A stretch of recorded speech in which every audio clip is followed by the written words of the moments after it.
ศีลนั่นเป็นห่มกั่งคันยู่ใหญ่บังหัวท่านนั่นเป็นเสบียงใส่ถุงให้มีพร้อมการทำบุญให้ท่านบริจาคแบ่งปันคนอื่นได้ใส่ได้ซอยได้อยู่ได้กินจากการอนุเคราะห์ช่วยเหลือของเฮาหัน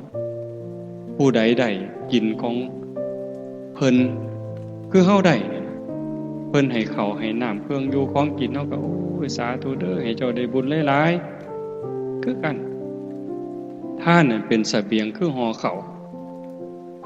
ห่อน้ำแม่สิย่างเดินกวงๆทางเบิ่งว่างกวงไกลเกิดมาศาสตร์ใหม่มันรวยมีอยู่มีกิน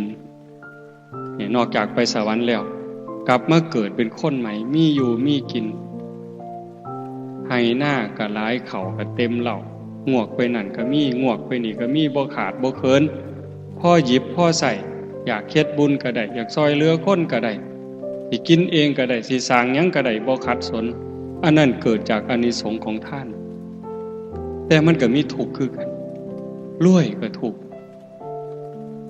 มีเงินหลายก็ทุกข์เคยมีนิทาน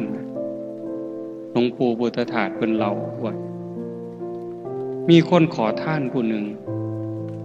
ไปนอนอยู่ใต้บ้านเศรษฐีนอนข้างกำแพงจังซี่คือเฮือนโยมไม่ออก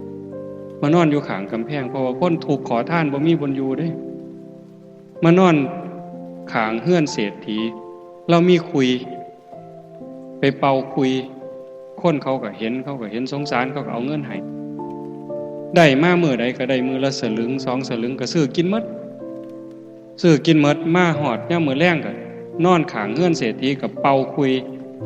ม่วนขาขึ้นหางเป่าคุยก่อนสินอนมื้อนั้นเป็นสังสรรค์เป็น5ปี10ปีผ่านไปบัดมื้อนึงบัดนี้มันบ่เป่าคุยเศรษฐีเราก็ได้ฟังเสียงคุยนั่นล่ะกล่อมนอนแล้วมันเป่าม่วนนะมื้อนี้มันคือบ่เป่าเศรษฐีบ่มีแนวกล่อมนอนบ่หลับก็เลยลงมาเบิ่งมันเป็นหยังมันป่วยว่ามันโซ่ว่า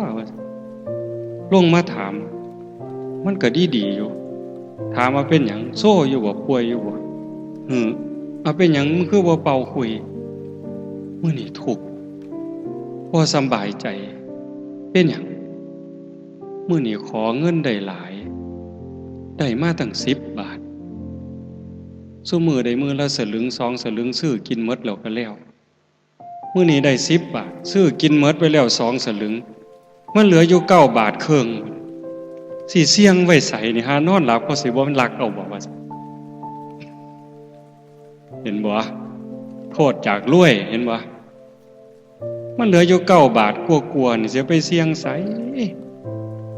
ที่ฝังดินก็บ่คักที่กำไว้บ่นอนหลับมันก็สิบ่ฮู้เรื่องคือเก่าใส่ถุงไว้บัดนอนหลับเขาก็สิมาพลิกเอาคือเก่าจักสิเอาไว้ใส่เลยนอนบ่หลับว่าซั่นว่าบ่มีอารมณ์สิเป่าคุยดอกมื้อนี้ว่าเห็นบ่นี่โทษจากรวยเห็นบ่มันก็นอนบ่หลับทุกข์คือเก่า